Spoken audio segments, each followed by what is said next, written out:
Queremos convidar o irmão André Viana, que vem aqui à frente. O irmão André é casado com a Carol Viana e é um casal que tem servido ao Senhor aqui nessa igreja. É um irmão muito precioso para a nossa igreja, para a nossa vida, para a nossa família, para esta igreja, irmãos. É diácono também e hoje ele tem a responsabilidade, o privilégio de trazer o recado de Deus aos nossos corações. Portanto, nós vamos orar ao Senhor, tá bom? Vamos ficar em pé e nós vamos falar com Deus mais uma vez para preparar os nossos corações para ouvir a palavra do Senhor. Pai, nesse momento, mais uma vez, na Tua presença em oração, nós Te louvamos por Teu grande privilégio, Pai, que o véu do templo se rasgou de alto a baixo. O Senhor nos colocou diretamente em sintonia com o Senhor em Cristo Jesus, pela obra de Cristo. Muito obrigado.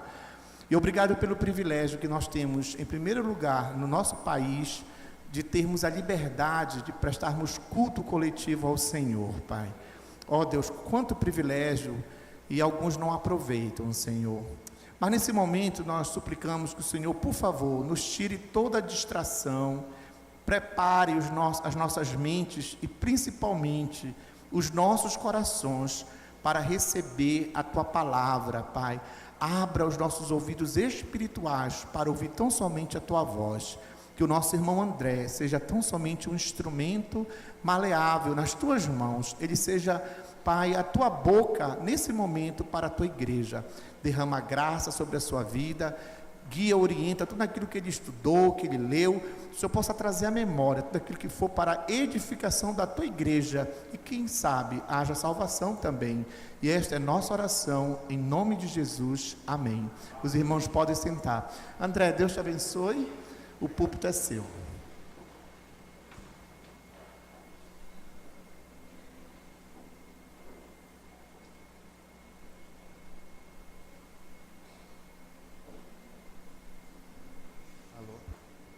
Alô?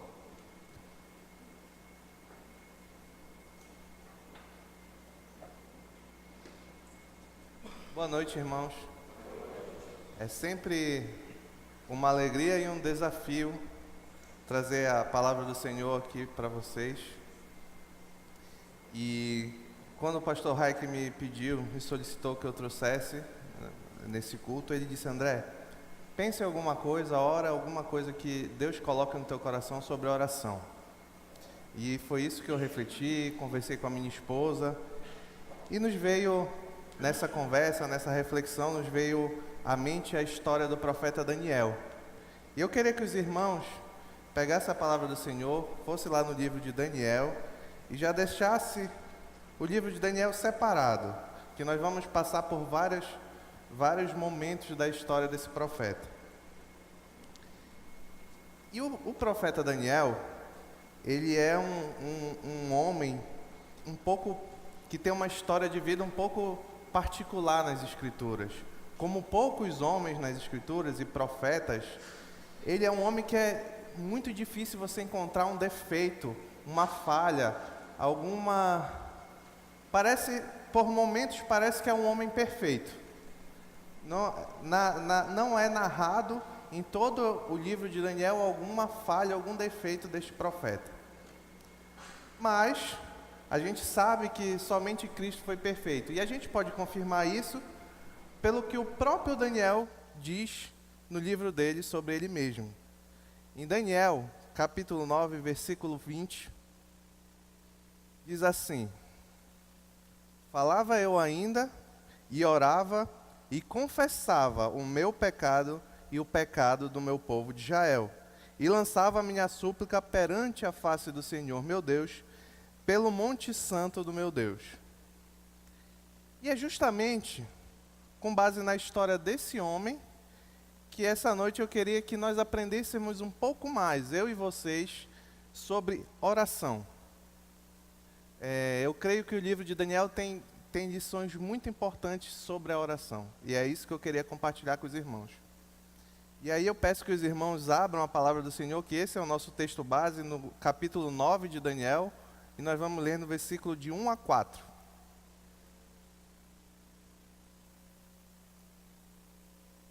Diz assim a palavra do Senhor: no primeiro ano de Dário, filho de Assuero, da linhagem dos Medos, o qual foi constituído sobre o reino dos caldeus, no primeiro ano do seu reinado, eu, Daniel, entendi pelos livros que o número de anos de que falara o Senhor ao profeta Jeremias, que havia de durar as assolações de Jerusalém, era de 70 anos. Voltei o rosto ao Senhor Deus para o buscar com oração e súplicas, com jejum, pano de saco e cinza. Orei ao Senhor meu Deus, confessei e disse: Ah, Senhor, Deus grande e temível, que guardas a aliança e a misericórdia para com os que te amam e guardam os teus mandamentos. Amém? Vamos orar ao Senhor. Ó Pai, que alegria e que desafio é que está aqui na tua igreja, trazer uma mensagem que eu oro que o teu Espírito Santo coloque no meu coração, na minha mente, Senhor, e que nós possamos aprender com as lições do profeta Daniel, Senhor, um pouco mais sobre como nós devemos agir, Senhor, no que tange a oração, no que tange a nos aproximar de Ti. Perdoa, Pai, as nossas falhas e as nossas ofensas e nos abençoa nessa mensagem. É o que eu te peço, em nome de Jesus. Amém. Para entendermos melhor a história de Daniel, eu gosto sempre de mostrar um apanhado do contexto, porque coisas que nós, somente lendo o texto, nós podemos não conseguir interpretar por que aquilo foi dito daquela forma. Então, eu acho sempre bem interessante nós analisarmos o contexto da história. O contexto de Daniel é um contexto muito interessante. O reino de Judá, do qual procedia a dinastia davídica, teve 20 reis. Experimentou altos e baixos, momentos de glória e tempo de calamidade. Esse reinado do reino de Judá, a palavra de Deus nos diz que ele experimentou momentos que se aproximava de Deus, momentos que se afastava de Deus. Mas chegou um determinado momento que o povo se afastou de Deus. E aprove a Deus mandar juízo sobre a nação de Israel por meio dos caldeus. E Deus entregou o povo dele nas mãos do rei Nabucodonosor da Babilônia.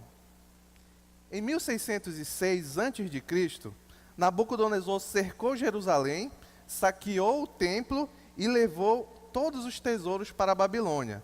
Levou também as pessoas ricas, jovens e bem dotadas, deixando os demais para trás. E nessa ocasião, o rei Nabucodonosor estabeleceu, a palavra do Senhor nos diz que ele estabeleceu Zedequias no governo de Jerusalém. Só que Zedequias se rebelou contra o rei da Babilônia. Então, aquele reinado, que era o reinado da Babilônia, o maior império daquela época, cercou a cidade, destruiu, incendiou o templo, quebrou os muros, matou jovens, forçou mulheres e levou o povo para o cativeiro.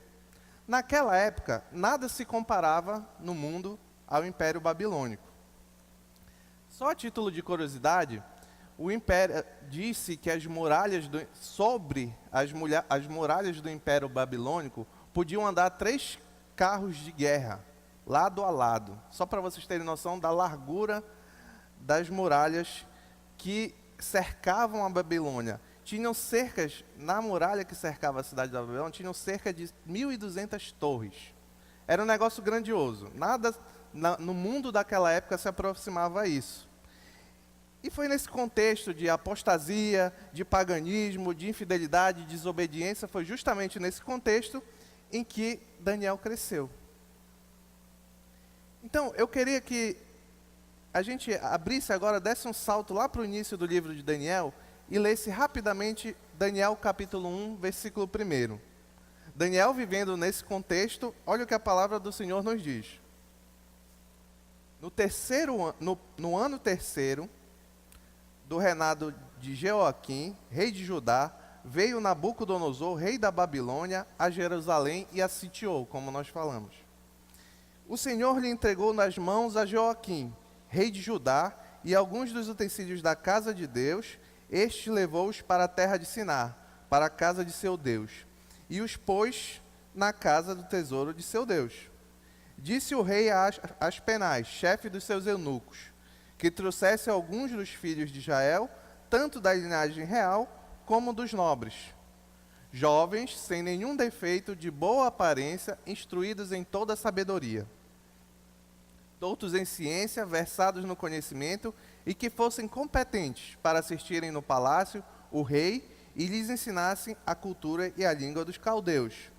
Determinou-lhes o rei a ração diária das finas iguarias da mesa real e do vinho que ele bebia, e que assim fossem mantidos por 3 anos, ao cabo dos quais assistiram diante do rei. Entre esses jovens, entre eles, se achavam dos filhos de Judá, Daniel, Ananias, Misael e Azarias. O chefe dos eunucos lhe pôs outros nomes, a saber, Daniel, o de Beltesazar, Ananias, o de Sadraque, Misael, o de Mesaque e Azarias, o de Abdenego. Esse versículo, essa passagem das Escrituras que nós lemos, ela nos mostra muito bem como é que funcionava a estratégia de dominação do povo babilônico. Por que o povo da Babilônia mandava buscar os utensílios do templo? Por que o rei da Babilônia mandava buscar os jovens sem defeitos, de família nobres, dotados de ciência, de conhecimento e de tudo mais? Tudo isso fazia parte de um plano de dominação. Era muito comum naquela época que o rei dominador, ele queria que o reino se desintegrasse por dentro. A estratégia era: eu vou tirar os nobres, os sábios, os que têm conhecimento, que têm condições de um dia, quem sabe, reerguer aquele país e vir me enfrentar novamente, e vou deixar só na visão dele o que era escória. Então era uma estratégia comum naquela época, e Nabucodonosor, um grande estrategista, usava também usou deste método contra o povo de Deus. É importante observar 2 frentes que Nabucodonosor adota. Primeiro, ele ataca a fé. A partir do momento que eu entro, e naquela época, o templo de Jerusalém era o centro da religiosidade do povo de Deus. O povo de Deus, se quisesse orar, ele se voltava para o templo. Toda a vida religiosa acontecia no templo. Então, se o rei de uma outra nação, de uma outra religiosidade, que era a religião dos caldeus, o paganismo, entra, destrói, rouba os utensílios, ele já passa uma ideia de que, o meu Deus não é tão forte assim. O Deus dos caldeus é mais forte do que os meus. Isso enfraquece o povo. Mas a palavra do Senhor nos esclarece muito bem isso, que Nabucodonosor foi usado pelo Senhor. E na outra esteira, ataca também a cultura. Eu vou fazer com que aquele país não produza mais pessoas capazes de se insurgir, se rebelar contra o meu reinado. Assim pensava Nabucodonosor. E nessas condições, eles pegaram Daniel e seus amigos. Só que vocês já pararam para observar que Daniel ele foi levado para o exílio, mas a condição de Daniel não era ruim. A condição de Daniel não era ruim. Daniel não foi levado para ser um prisioneiro. Muito pelo contrário, a palavra nos diz que ele foi levado para ser treinado. A gente sabe que a ideia por trás era maligna, digamos assim, mas Daniel foi levado para os melhores lugares. Ele ia ter a comida, ia comer da comida do rei, ia beber da bebida do rei. Então, essa era uma estratégia de dominação e que foi usada com Daniel. Mas o livro de Daniel nos mostra que Daniel, desde a chegada na Babilônia, ele mostra o testemunho de fidelidade que ele ia dar durante toda a história. Onde é que a gente pode ver isso?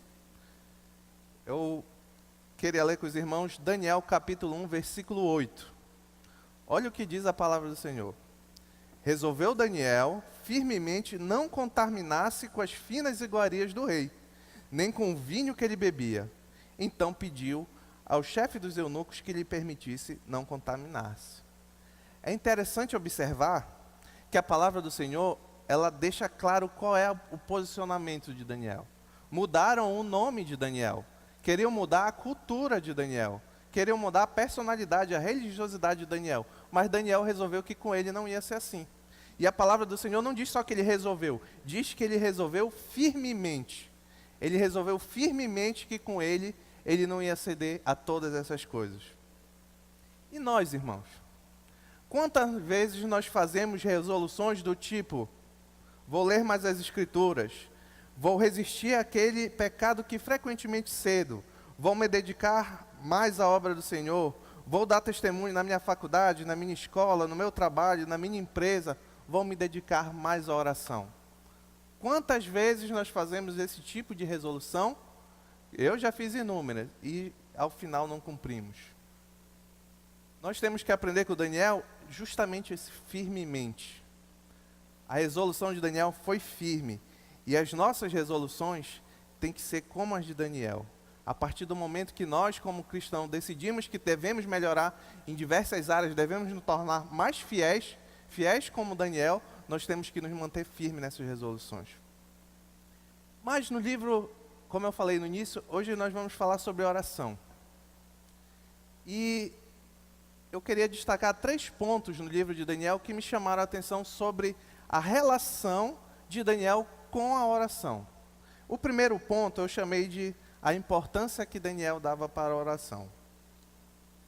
E aí eu peço para os irmãos que andem um pouco mais no livro de Daniel e que nós leiamos o capítulo 6, a partir do versículo 1.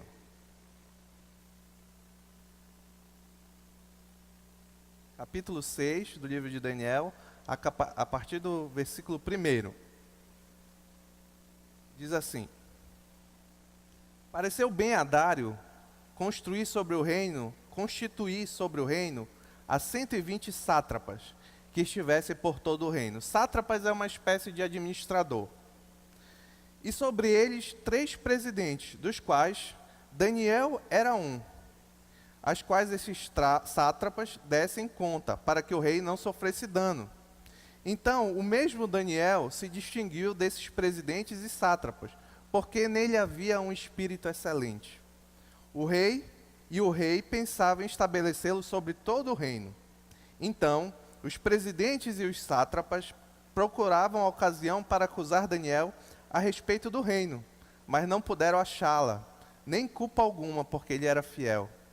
E não se achava nele nenhum erro, nem culpa. E disseram, pois, estes homens: nunca acharemos ocasião alguma para acusar a este Daniel, se não procurarmos contra ele na lei de seu Deus.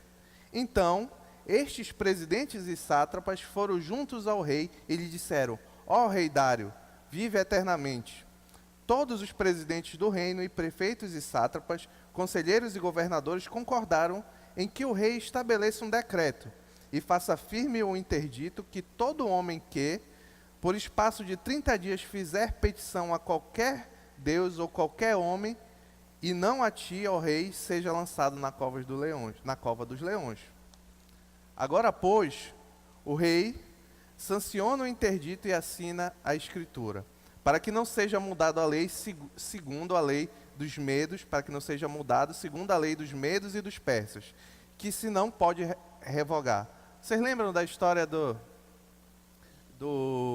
rei, da rainha, me escapou o nome, mas na lei dos medos e dos persas, eles tinham uma regra principal, que a partir do momento que o rei selasse aquela lei, aquele mandamento, ele não poderia de forma alguma voltar atrás, mesmo que ele quisesse profundamente.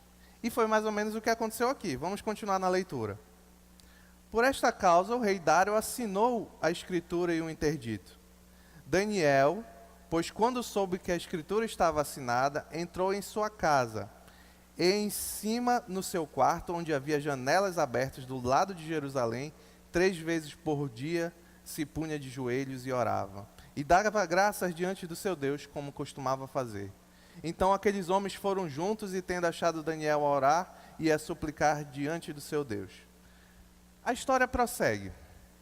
O rei fez o interdito que proibia que fosse feita a oração para qualquer outro Deus ou pessoa que não fosse ele mesmo. Na religiosidade dos caldeus da Babilônia, o rei fica claro que era uma espécie de Deus. Mas Daniel tinha, como a palavra do Senhor nos diz no versículo 10, ele tinha o hábito de 3 vezes ao dia se colocar de joelho, e orava e dava graça. E diante, é interessante que o versículo 10 ele diz que quando soube, ele foi logo para a casa dele e colocou no seu quarto de janela aberta, voltado para Jerusalém, como ele sempre fazia. E orou mesmo sabendo qual era a consequência daquele ato que ele estava tomando. Daniel orou sabendo que a consequência daquilo provavelmente seria a sua morte. Então, isso que eu chamo aqui a importância que Daniel dava para a oração. A importância que Daniel dava para a oração era maior do que ele dava talvez para a sua própria vida. Daniel não sabia o resto da história. Daniel não sabia que ele ia para a cova dos leões. Daniel não sabia que dentro da cova dos leões, os leões, Deus ia fechar a boca dos leões e que no outro dia ele sairia maior do que ele entrou. Daniel não sabia disso. O que o Daniel sabia é que ele não ia deixar de orar como ele costumava fazer. Ele não ia ceder diante daquelas provações que poderiam lhe levar à própria vida, e certamente o Daniel achou que levaria, porque ele era um conhecedor da lei, ele era um conhecedor das regras de Israel, ele era um dos presidentes de Israel já, dos babilônios, ele era um dos presidentes, e ainda assim, diante de todas essas consequências prováveis, ele decidiu continuar orando como ele costumava fazer. Daniel não muda a sua agenda, Daniel não transige, mas continua orando ao Senhor como costumava fazer. Certamente ele deve ter sido tentado a transigir, não, durante esse mês eu não vou orar, eu posso orar, posso fechar a janela, posso ficar aqui fazendo isso, mas Daniel não era assim. Lembra que a gente leu lá no início? Daniel a resolução era firme de Daniel, de se manter fiel ao Senhor, e isso ele fez diante da morte provável. Mas a palavra do Senhor nos diz que, diante de tudo aquilo, Daniel manteve a agenda de oração dele. Mas Daniel era um homem guiado pelas Escrituras. Daniel era um homem que se curvava, nos mostra a palavra dele, que ele se curvava diante das Escrituras, e daí ele orava. E provavelmente essa agenda de Daniel de orar 3 vezes ao dia, de manhã, de tarde, de noite, voltado para Jerusalém, ele tirou do Salmo 55, versículo 16, a partir do 16. Diz assim o Salmo: Eu, porém, invocarei a Deus, e o Senhor me salvará. À tarde, pela manhã e ao meio-dia, farei minhas queixas e lamentarei, e Ele ouvirá minha voz. Irmãos, nós temos agenda para orar? É interessante que nós temos agenda, nós nos agendamos e nós nos programamos para tudo que é importante na nossa vida. Eu sou advogado, eu tenho uma agenda que tudo que eu não posso deixar de fazer, de jeito nenhum, está escrito na agenda. Nós fazemos isso com a oração? Qual a importância que nós damos para a oração? É maior do que a nossa própria vida? Porque Daniel deu. A importância de oração era maior do que a própria vida para ele. Mas não a oração em si, não era uma oração em si, mas era a fidelidade ao Senhor ao fazer o que ele entendia que as Escrituras queriam que ele fizesse. Orasse 3 vezes ao dia. Nesse episódio, podemos ver a razão pela qual devemos orar. E como devemos ser firmes no propósito de colocar diante de Deus todos os nossos anseios. É por meio de lutas e dificuldades e na nossa disciplina da oração que podemos esperar que mais cedo ou mais tarde, não necessariamente teremos o nosso pedido atendido, mas sempre o nome do Senhor vai ser exaltado. E foi o que aconteceu com Daniel. Depois que Daniel saiu da cova dos leões, o rei muito se alegrou, porque a palavra do Senhor nos diz que o rei jejuou e perdeu o sono porque ele teve que colocar Daniel na cova dos leões.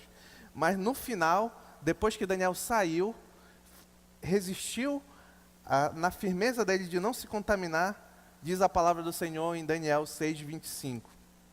Então, o rei Dário escreveu aos povos, nações e homens de todas as línguas que habitam em toda a terra, paz vos seja multiplicada. Faça um decreto pelo qual, lembre-se, um decreto que não pode ser modificado. Faça um decreto pelo qual, em todo o domínio do meu reino, os homens tremam e temam perante ao Deus de Daniel. Porque ele é o Deus vivo e que permanece para sempre, e o seu reinado não será destruído e o seu domínio não terá fim. Quem falou isso aqui não foi Daniel, irmãos.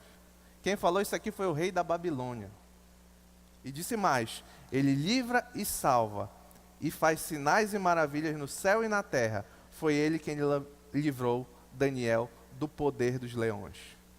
Daniel tinha o firme... Só um minuto. Daniel tinha o firme... dava muita importância para a oração. Ele tinha a firme resolução de sempre orar, e nem diante da morte isso mudou. Mas eu quero destacar um outro ponto. O segundo ponto que eu queria destacar é o que o Daniel nos ensina sobre os fundamentos de nossa oração. Como nós temos orado, onde nós buscamos a razão, o porquê, a forma como nós oramos. Aí eu queria que os irmãos agora pulassem para o capítulo 9. Vamos ler versículo 2 e 3 do livro de Daniel. 9, versículo 2 e 3. Diz assim a palavra do Senhor: no primeiro ano do seu reinado, eu, Daniel, entendi pelos livros que o número de anos de que falara o Senhor ao profeta Jeremias, que havia de durar as assolações de Jerusalém, era de 70 anos. Voltei o rosto ao Senhor para o buscar com oração e súplicas, com jejum, pano de saco e cinza. Irmãos, vamos entender um pouco do que Daniel está falando aqui nessa passagem.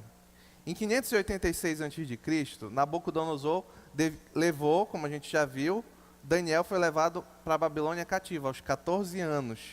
Agora, no capítulo 9, Daniel tem 82 anos. Ou seja, tinha se passado 68 anos.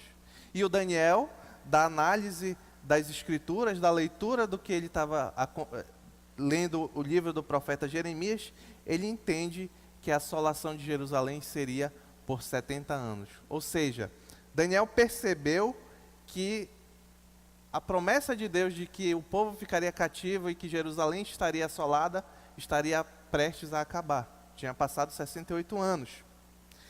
Só que Daniel, diante dessa situação, ele não viu, não percebeu que o povo estivesse mudando, que o povo estivesse agora se aproximando do Senhor, que o povo tivesse realmente voltado aos caminhos do Senhor, para que o Senhor pudesse restabelecer Jerusalém. Vamos ver de onde foi que Daniel tirou essa percepção e o que fundamentava a oração de Daniel. A oração de Daniel foi fundamentada na leitura das Escrituras. Olha o que Daniel leu e fundamentou essa oração dele, que nós vamos prosseguir no capítulo 9. Diz assim: portanto, Jeremias, capítulo 25, versículo 8. Volta um pouquinho. Jeremias, capítulo 25, versículo 8.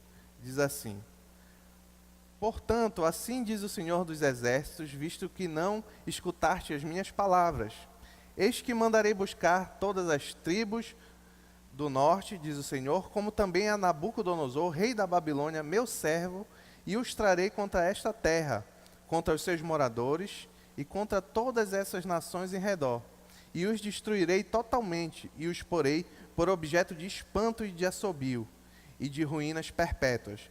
Farei cessar entre eles a voz do folguedo e a da alegria, e a voz do noivo e a da noiva, e o som das mós e a luz do candeeiro. Toda esta terra virá a ser um deserto e um espanto. Estas nações servirão ao rei da Babilônia por 70 anos.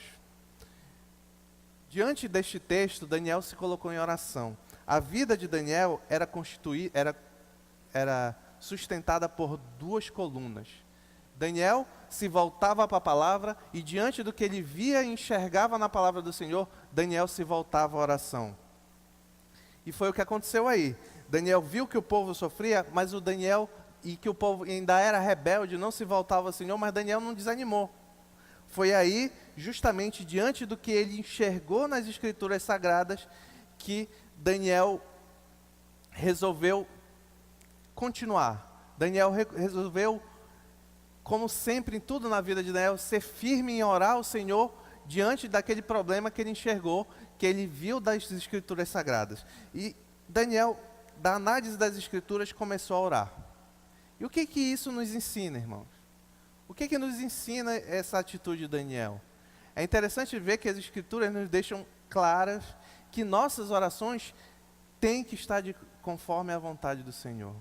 Nossas orações elas têm de estar conforme o que nós vemos e entendemos das Escrituras Sagradas, irmãos. É impossível um homem conhecer profundamente de Deus, senão pela revelação, senão pela Bíblia Sagrada. O homem ele pode ter uma visão meio que manchada por meio da natureza, por meio do que ele vê como as coisas funcionam, os céus, as estrelas, o sol, o mar. Ele vê que aquilo foi criado por um Deus e ele consegue entender isso no coração dele.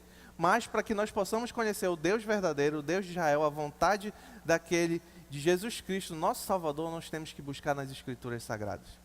E foi isso que Daniel fez e isso fundamentou a oração dele. Olha o que o apóstolo João nos diz no primeiro livro de João, 5,14. E esta é a confiança que temos para com Ele, que se pedirmos alguma coisa, segundo a sua vontade, Ele nos ouve. E se sabemos que Ele nos ouve quanto ao que lhe pedimos, estamos certos que obtemos o pedido que lhe temos feito. Irmãos, a palavra do Senhor é clara. Se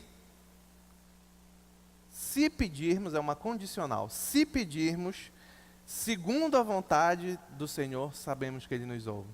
Porque Daniel pôde fazer aquela oração com a certeza de que seria ouvido pelo Senhor. Porque ele sabia a profecia que tinha sido dada pelo Senhor ao profeta Jeremias. Ele sabia que dali a 2 anos, se o povo se voltasse para Deus, o povo seria resgatado. E foi aí que Daniel orou. Assim, é importante e é necessário que conheçamos a vontade de Deus, para que podemos saber o que esperar dele e conhecer a forma pelo qual nós devemos, pela palavra dele revelada, a forma como nós devemos nos aproximar do Senhor. Irmãos, eu não posso orar pelo que eu sei que é errado. Se eu orar pelo que eu sei que é errado, eu estou pedindo para que Deus erre. Eu não posso orar contra uma pessoa. Eu não posso orar contra uma pessoa, irmão. Se um dia você já orou contra uma pessoa, com certeza você não estava orando conforme a vontade do Senhor. Irmão, eu não posso orar se o meu negócio, eu tenho uma empresa e o meu negócio é todo irregular, eu não posso orar para que o Senhor prospere o meu negócio. Eu não posso orar, irmãos, para que a minha mulher não descubra que eu estou sendo infiel. Eu não posso orar, porque essas coisas todas podem até acontecer. A minha empresa pode fazer sucesso, a pessoa que eu orei contra pode ser prejudicada, eu posso manter a minha infidelidade escondida por anos. Mas isso não é resposta de oração. Isso não é o Senhor que ouviu as suas preces e lhe fez. Ore conforme a palavra do Senhor. Se você orar contra a palavra do Senhor, pode ser que aconteça e provavelmente vai acontecer para o seu mal. Mas se você orar conforme a palavra do Senhor, Romanos nos diz que a vontade do Senhor é sempre boa, agradável e perfeita. E agora eu quero destacar o nosso terceiro ponto, irmão. Como devemos orar?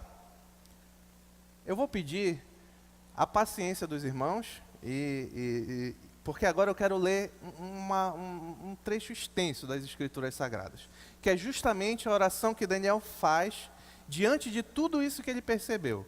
Daniel, diante de toda essa situação, diante do que ele leu das Escrituras, diante do que ele via que estava acontecendo com o povo, Daniel fez uma oração no capítulo 9, a partir do versículo 4. Vamos juntos, irmãos, leiam comigo, por favor, que é longo. Daniel, capítulo 9, versículo 4. Diz assim a palavra do Senhor. Orei ao Senhor, meu Deus, confessei e disse: Ah, Senhor, Deus grande e temível, que guardas a aliança e a misericórdia para com os que te amam e guardam os teus mandamentos. Temos pecado e cometido iniquidades, procedemos perversamente e fomos rebeldes, apartando-nos dos teus mandamentos e dos teus juízos. E não demos ouvidos aos teus servos, os profetas, em que em teu nome falaram aos nossos reis, nossos príncipes e nossos pais, como também a todo o povo da terra. A ti, ó Senhor, pertence a justiça, mas a nós o corar de vergonha. Como hoje se vê, aos homens de Judá, os moradores de Jerusalém, todo Israel, quer os de perto, quer os de longe, em todas as terras por onde os tem lançado, por causa das suas transgressões que cometeram contra ti. Ó Senhor, a nós pertence o corar de vergonha, aos nossos reis, aos nossos príncipes e aos nossos pais, porque todos temos pecado contra ti. Ao Senhor nosso Deus pertence a misericórdia e o perdão, pois nos temos rebelado contra ele. E não obedecemos à voz do Senhor, nosso Deus, para andarmos nas suas leis, porque nos deu por intermédio os seus servos, os profetas. Sim, todo Israel transgrediu a tua lei, desviando-se para não obedecer à tua voz. Por isso, a maldição e as imprecações que estão escritas na lei de Moisés, servo de Deus, se derramaram sobre nós, porque temos pecado contra ti. Ele confirmou a sua palavra, que falou contra nós e contra os nossos juízes que nos julgavam, e fez vir sobre nós grande mal, porquanto nunca, debaixo de todo o céu, aconteceu o que se deu em Jerusalém. Como está escrito na lei de Moisés, todo este mal nos sobreveio. Apesar disso, não temos implorado o favor do Senhor, nosso Deus, para nos convertermos das nossas iniquidades e nos aplicarmos à tua verdade. Por isso, o Senhor cuidou em trazer sobre nós o mal e fez vir sobre nós, pois justo é o Senhor, nosso Deus, em todas as suas obras que faz, pois não obedecemos à sua voz.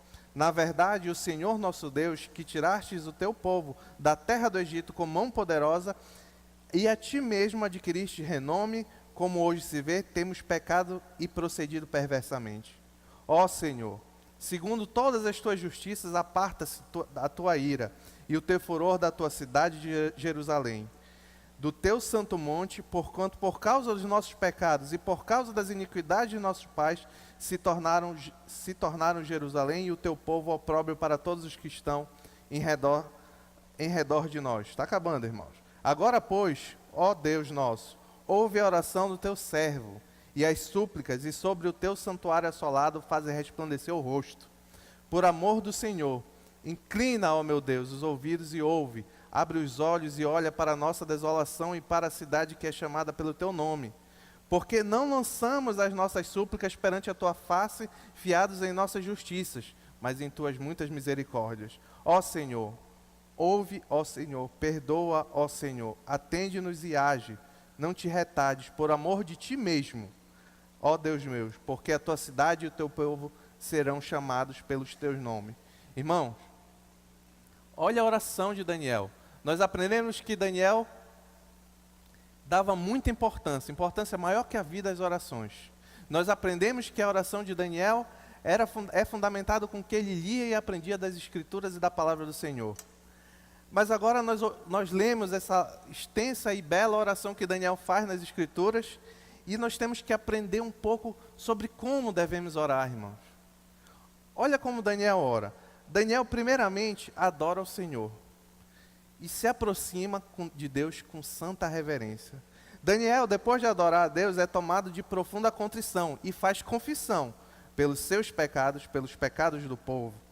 Daniel compreendeu que tudo que aconteceu com o povo e com ele era fruto do pecado do próprio povo.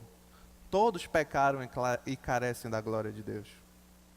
Daniel faz uma confissão específica. Ele vai enumerando qual eram os pecados do povo. Ele diz, Daniel usa termos como iniquidade, procedimento perverso, rebeldia, desvio dos mandamentos e juízos. Daniel ora assim. Daniel continua a oração e ele diz assim, Daniel reconhece que tudo aquilo que o povo passava era consequência dos atos e da desobediência dele mesmo. E depois de Daniel confessar todo o pecado dele contra o do povo, Daniel faz súplicas, Daniel faz pedidos específicos. Daniel sabe o que quer, porque a oração dele é fundamentada nas Escrituras, não é fundamentada no coração dele, na mente dele. Daniel se baseia no proceder na oração por meio das Escrituras. Temos orado assim, irmãos? Temos colocado diante do Senhor os nossos anseios, nossos pedidos, como a palavra do Senhor nos orienta a fazer, mas conforme a vontade do Senhor? Nossas orações têm refletido o que o Senhor nos revelou? Irmãos, para concluir, eu queria fazer um resumão dos 3 pontos e que eu acho que nos ensina muito a vocês e a mim como nós devemos proceder na oração. Primeiro ponto, Daniel dava muita importância para a oração, maior do que a própria vida. Faça da sua oração um hábito que tenha aqui importância. Agende-se para orar. Segundo ponto, o fundamento da oração de Daniel. O fundamento da oração de Daniel é a própria Escritura Sagrada. Daniel buscava na Escritura Sagrada por que orar e buscava na Escritura Sagrada como orar. Terceiro ponto, como devemos orar? Devemos orar como Daniel, que começa a oração exaltando ao Senhor, sendo reverente, confessa os pecados, suplica misericórdia. Faz os pedidos e ao final da oração diz que a glória é pelo amor do Senhor, não é pelo amor que o Senhor tem com Daniel, não, que a resposta da oração é pelo amor de ti, ele diz. Irmão, se vocês olharem, e já vou concluir, se vocês olharem para a estrutura como Daniel orava, lembra muito uma oração que o nosso Senhor Jesus Cristo nos ensinou no livro de Mateus, o Pai Nosso. Depois compare as estruturas das 2 orações e eu queria terminar com essa oração e que nós lêssemos essa palavra em Mateus, capítulo 6, a partir do versículo 9, como uma oração. Mateus, capítulo 6, versículo 9. Diz assim: portanto, vós orares assim: Pai nosso que estás no céu, santificado seja o teu nome. Venha o teu reino e faça-se a tua vontade, assim na terra como no céu. O pão nosso de cada dia dai-nos hoje, e perdoa as nossas dívidas, assim como nós temos perdoado aos nossos devedores. E não nos deixeis cair em tentação, mas livrai-nos do mal, pois teu é o reino, o poder e a glória para todo sempre. Amém? Vamos orar, irmãos. Senhor, nos molda, Senhor, nos ensina pela Tua palavra, nos transforma conforme a Tua Escritura, como fizeste com Daniel, nos torna firme em nossas resoluções de sermos mais fiéis a Ti, Senhor, nos torna firme em nossa resolução de nos voltarmos para as Tuas Escrituras, para que ela seja o nosso norte, o nosso guia. É para isso que Tu nos revelaste ela, Senhor, pela Tua grande misericórdia. Faz com que nós oremos de forma que Te agrada, Senhor. Faz com que nós nos aproximemos de Ti com reverência, com respeito diante da Tua soberania, da Tua glória, do Teu poder. Perdoa, Pai. Perdoa porque somos pecadores e falhos e nos abençoa, Senhor, pela Tua graça e pela Tua misericórdia, como tem feito. Muito obrigado, Senhor, porque diante de todos os nossos defeitos e nossas falhas, Tu tem abençoado a nossa igreja. Nós temos nos voltado, nos ajoelhado diante de Ti e colocado diante de Ti nossos anseios. Responde, Senhor, aqueles que forem conforme a Tua vontade e Teus planos soberanos. Perdoa, Pai, as nossas ofensas e abençoa esse resto de culto, é o que eu Te peço. Em nome de Jesus, amém.